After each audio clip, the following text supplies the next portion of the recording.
The pilots of an Alaska Airlines MD-80 fight desperately for control as their aircraft careens towards the Pacific Ocean with terrifying speed. Oh my No god. matter what they do, they cannot seem to pull their plane out of its dive. Passengers scream and loose objects are thrown to the ceiling by the G-forces. Will the pilots recover from this fall and make it to Los Angeles, just a few miles away?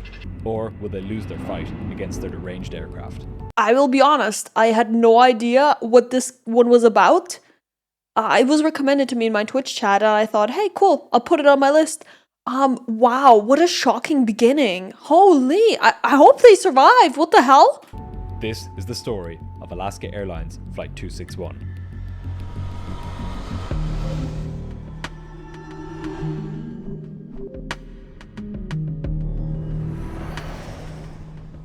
On the afternoon of January 31st, 2000, 83 passengers and 5 crew stepped on board a McDonnell Douglas MD-83 at Puerto Vallarta in Mexico. Most of the passengers were holidaymakers, returning home to the cold and rainy northwestern United States after a trip to sunny Mexico. The flight was bound for Seattle, but a number of passengers would disembark during a stopover at San Francisco. The flight time to San Francisco was 4 hours. In the cockpit on this day were 2 highly experienced pilots. Captain Ted Thompson was 53 years old and had built up over 17,000 hours of flying Oh time, yeah.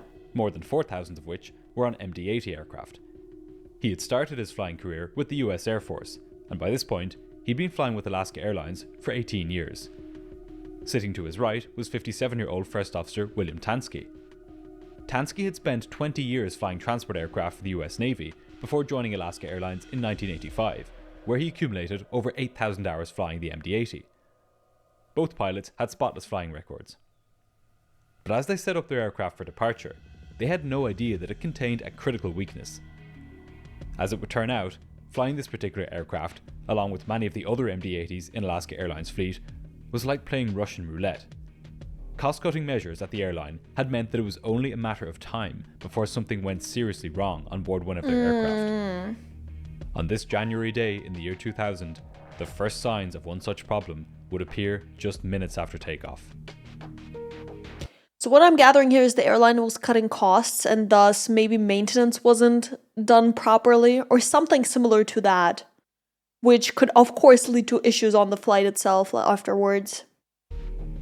At about 3:30 that afternoon, Flight 261 pushed back from the gate at Puerto Vallarta. The pilots started their engines and began taxiing out to the runway.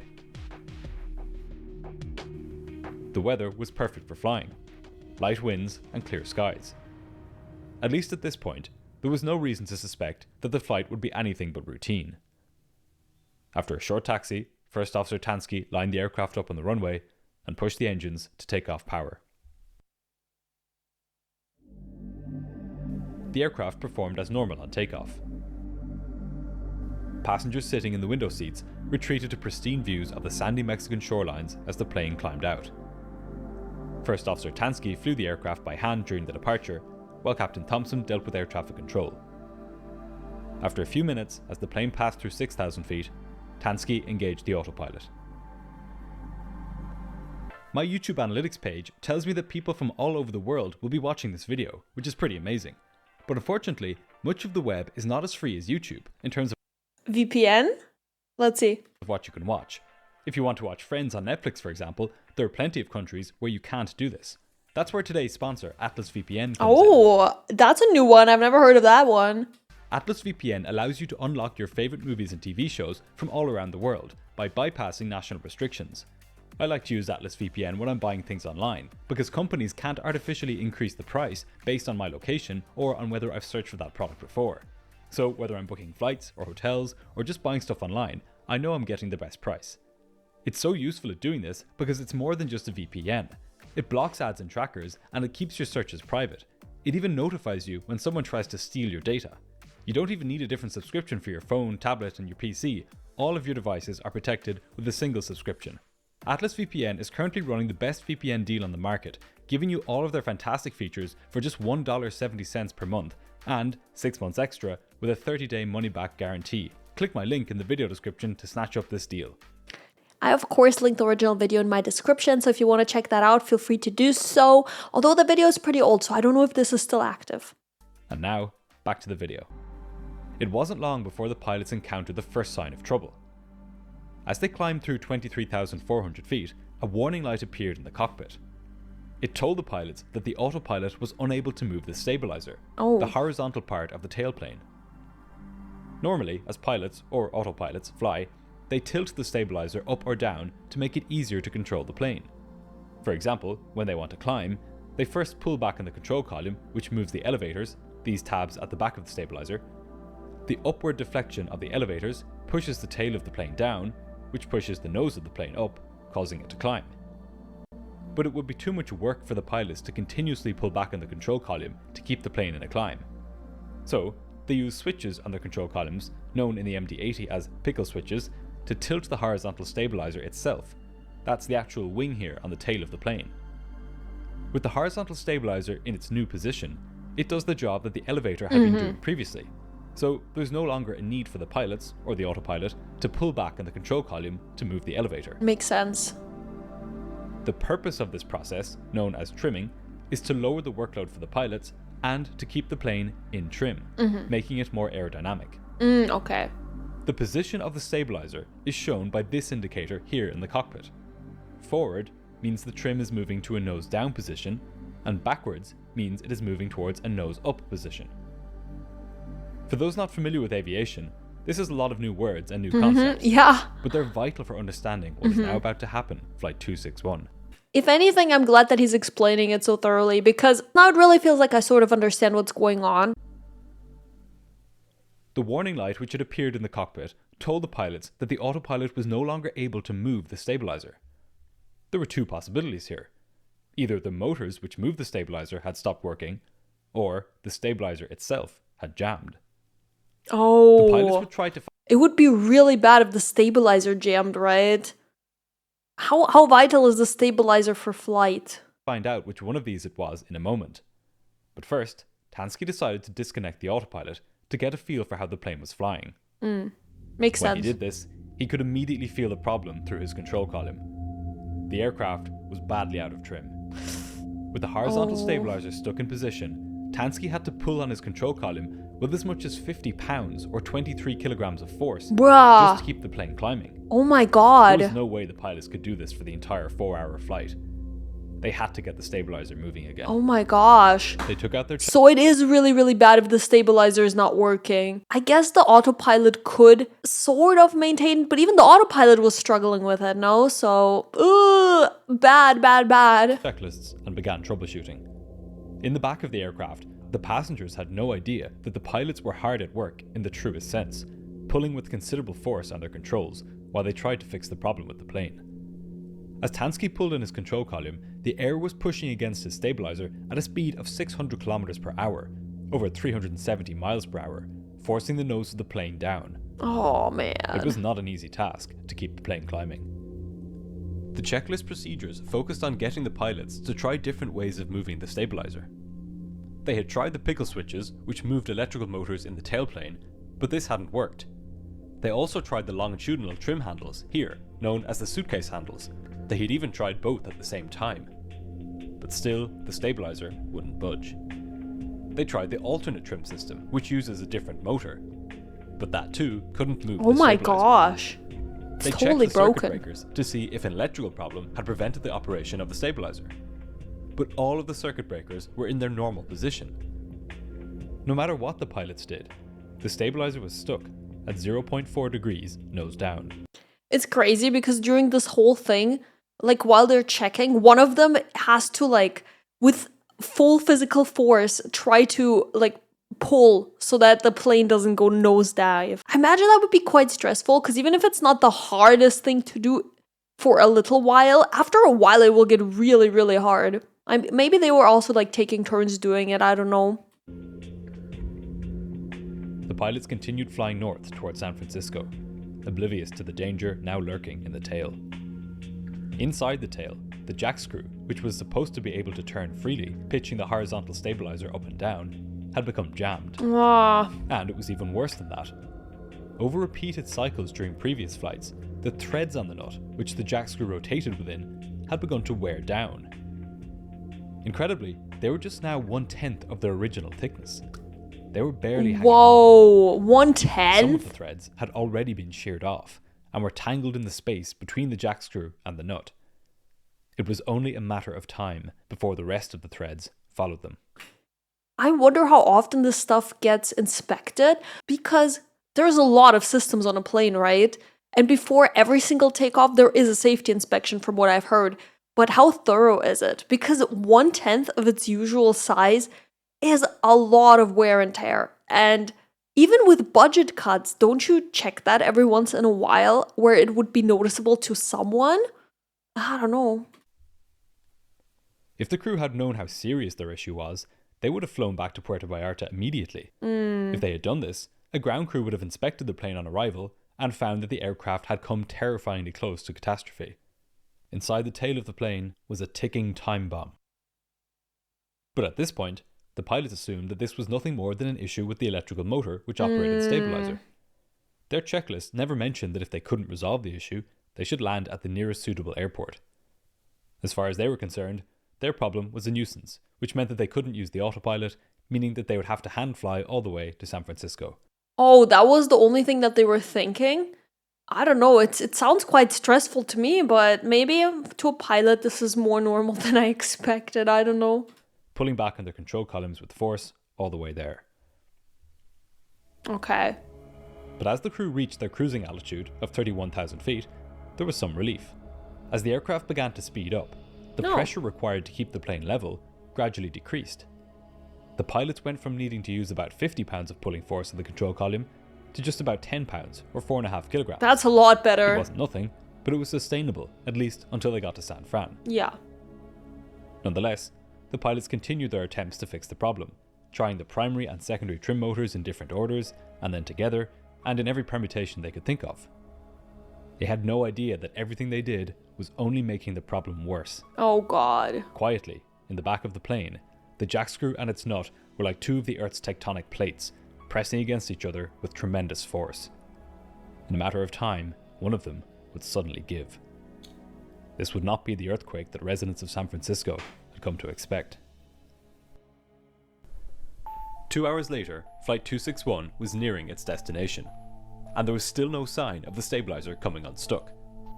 By this point, the pilots were in touch with Alaska Airlines maintenance base in Seattle, trying to see if the engineers there could think of anything that the pilots themselves hadn't thought of. But they couldn't. The pilots had tried everything. Planes experience small maintenance issues all the time. Glitches with onboard computers, minor cockpit systems inoperative, issues in the passenger cabin, but problems with the flight controls are serious.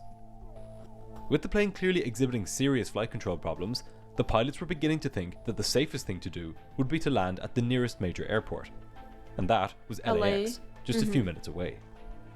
As well as being the closer of the two airports, the weather there was more favourable, with the wind being straight down the runway.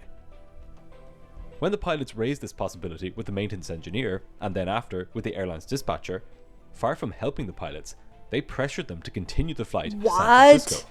Dude! The dispatcher said that if they landed at LAX, they would disrupt the flow of aircraft at the airline. Well, yes, but if there's a serious safety issue that is like endangering people's lives possibly, I would absolutely want to fucking land. What do you mean? Like, I understand disruptions are annoying, but safety comes first, in my opinion.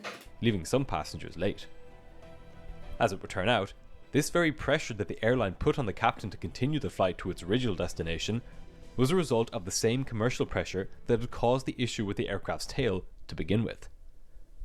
But that's something we'll return to in a moment. The captain told the dispatcher that he would be landing wherever was safest. He was not about to jeopardize the lives of his passengers so that the airline could keep its schedule intact. And that meant flying to Los Angeles. At this point, the pilots had their hands full. They were preparing for a switch in their destination, and they were still trying to free up their stabilizer. They were talking to air traffic control at Los Angeles, and to the airline's dispatch center in Seattle, and to its maintenance department at Los Angeles. They were eager to free up the stabilizer for the approach and landing, the phases of flight when it is most important to have full control over the aircraft. The pilots noticed that when they used the primary trim motor, which uses the most electricity, they could see a corresponding spike in the plane's electrical usage on their instruments.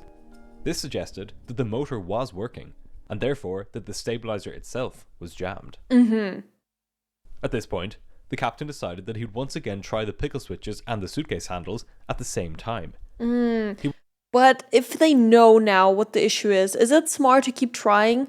Well, if they just think it's jammed, they could maybe potentially unjam it. Maybe they don't know how close it was to snapping. He wondered if perhaps just using more power would free up the jam. Unfortunately, he was right. As soon as he did this, the threads holding the jack screw in place finally gave way under the pressure. The jack screw suddenly shifted from its jammed position of 0.4 degrees nose down to beyond its maximum nose down position. The mechanical stop at the end of the jack screw slammed into the unit. This was the only thing preventing the stabilizer from going even further. Now, with the horizontal stabilizer well beyond full down position, the plane lurched towards the ocean. Fuck! The pilots yanked back on the control columns, desperately trying to bring the nose up. Filling their windscreens was the terrifying sight of the blue Pacific Ocean. Oh, that must have been so scary. And also imagine as a passenger, you don't know anything's happening and suddenly you're fucking nosediving. Oh! The aircraft continued to accelerate as it powered towards the ocean, descending at a horrifying rate of over 6,000 feet per minute. As the plane got faster, it began to shake. The captain identified this, incorrectly, as the stall buffet and told the first officer who was flying the aircraft that he had stalled. He urged the first officer to release his back pressure on the control column, as doing so would break the stall. But the plane wasn't stalling. This situation was so out of the bounds of the pilot's normal experience that they were confused about what was happening. Then, the overspeed warning began to sound, telling the pilots that they were now going so fast that they risked structurally damaging their aircraft. Oh my gosh. In response to this, they extended the speed brakes. This helped somewhat, but the rapid descent continued. They passed through 28,000 feet, then 27,000, then 26,000. The captain called air traffic control. Alaska 261, we are in a dive here. Alaska 261, say again, sir? Yeah, we're at 26,000 feet. We are in a vertical dive. Oh my Not god. a dive yet, but we've lost vertical control of our airplane. Gradually, by pulling with 150 pounds of force, or about 70 kilograms, the pilots managed to ease the plane out of its rapid descent. That is so hard. Oh my gosh. I can't believe that the airline was gonna make them fly all the way to fucking San Francisco, man. But they were now in much worse shape than they were just a few moments ago.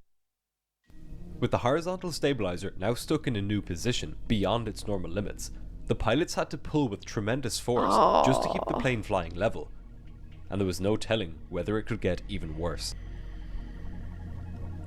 The controller could see on his radar that the aircraft had deviated significantly from its cruise altitude. He asked the pilots for an update. Alaska 261, say condition. 261, we're at 24,000 feet, kind of stabilized. We're slowing here, and we're going to do a little troubleshooting. Can you give me a block between 20 and 25? Alaska 261, maintain block altitude by level 200 through by level 250. Alaska 261, we'll take that block, we'll be monitoring for you. Without being able to control the aircraft's pitch, the pilots needed a clear block of space above and below them. This way, they wouldn't crash into any other aircraft while they experimented with the aircraft's configuration. In a last-ditch effort to find a solution that might save their lives, the captain handed control over to the first officer and radioed maintenance at LAX. He told them that he had tried both the suitcase handles and the pickle switches, and that the trim had moved to the full nose-down position. But maintenance didn't seem to appreciate the seriousness of the issue. They told the pilots that they could try doing the same thing again if they wanted, but that in any case, they would see them at the gate shortly. What? Not if they don't survive. What the fuck, man? They're like, okay, whatever. I don't know. Is this such a normal thing? To not care about it? I feel like it's a very, very concerning situation. 20,000 feet above the Pacific, the pilots of Flight 261 were on their own. Stuck in a corner, Thompson and Tansky began formulating a plan to prepare the aircraft for landing. they needed to see how the plane would perform as they got slower and started extending the flaps and slats. If this was going to pose a problem, they would much rather find this out now, above the ocean, than on final approach over the densely populated suburbs of LA. Yeah. But before they tried anything with the aircraft, the captain decided to brief the passengers. They had been petrified by the sudden dive and needed some assurance that the pilots had the situation under control. He got on the PA and told the passengers that they were having flight control problems, that they were working on a fix, and that they would be diverting to Los Angeles. They would touch down in the next 20 to 30 minutes.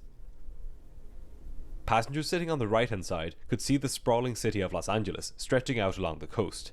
So close, and yet so far. It would be an agonizing few minutes while they waited for the pilots to land. Showing great situational awareness and presence of mind, Thompson asked air traffic control to stay over the bay while they configured the aircraft for landing. If another dive occurred, he wanted to minimize the number of casualties by having the plane crash into the water and not into the city. Makes sense. First Officer Tansky then suggested a useful change to the captain's plans. He said that they should try to reconfigure the aircraft at their current altitude of about 18,000 feet, rather than at 10,000 feet, as the captain had told the controller. The air was thinner at 18,000 feet, so it wouldn't mimic the conditions close to landing as well as the air at 10,000 feet would. But, more importantly, it would give them space to recover if the aircraft entered another dive. Yeah. 100%. Despite the enormous pressure they were under, and the sheer physical exertion required to keep the plane level, both Thompson and Tansky were working together extremely well, systematically approaching the situation and foreseeing potential dangers. Now, slowed down, the pilots began to set the aircraft up for landing. The first officer extended the slats. The aircraft remained controllable, but it still wasn't easy. A few moments later, the captain told him to extend the flaps as well. This configuration was close to what the plane would be at closer to landing. And it was stable. The least risky option at this point was to bring the plane in for landing. Given that they now knew that the plane was controllable in this configuration, doing this made the most sense. But rather than doing that, the captain wanted to try one more time to free the stabilizer. He knew that in its current position, the force of the air was hitting its lower surface, keeping it stuck in place. If he could bring the nose of the aircraft up and then let it fall down, the air would briefly hit the stabilizer head on, and it would no longer be pushed up by the force of the air. From that position, he would use the trim switches and try to move the stabilizer back to its normal position while there was no pressure on it. If his plan worked, it would fix all of their problems. Thompson called a flight attendant into the cockpit and told her to prepare the cabin. The passengers would need to be strapped in for this maneuver. Oh yeah. No, I mean, I'm sorry, if not every single person in there is strapped in after the first nosedive, then that's natural selection. Like, freaking... I'm joking, of course, but like, I hope everyone was already strapped in at that point, right? First officer to retract the flaps and the slats. But the captain didn't realize quite how bad the problem in the tail was. He had no idea that the threads on the nut were already sheared off. I personally wouldn't want to risk something like that in that situation, especially if you are unsure about how it actually looks back there. But at the same time, because you're unsure, the possibility is also there that you can fix it, you know? I kind of understand it. Even if the stabilizer did move, there would be nothing there to catch it. The first officer objected to his plan, saying that they shouldn't risk it. So far, everything they had done had only made their problems worse. That's true. With the plane already controllable the way it was, the wise thing to do was to stop experimenting further and to just bring it to the airport. Yes. After some thought, the captain agreed. Thompson told the first officer to extend the flaps. It was time to go to LAX. But just as Tansky did this, an enormous bang came from the back of the plane. Under incredible aerodynamic pressure, the stabilizer had popped its tip fairing brackets clean off and had swung straight up. This pushed the aircraft straight down into a terrifying plunge.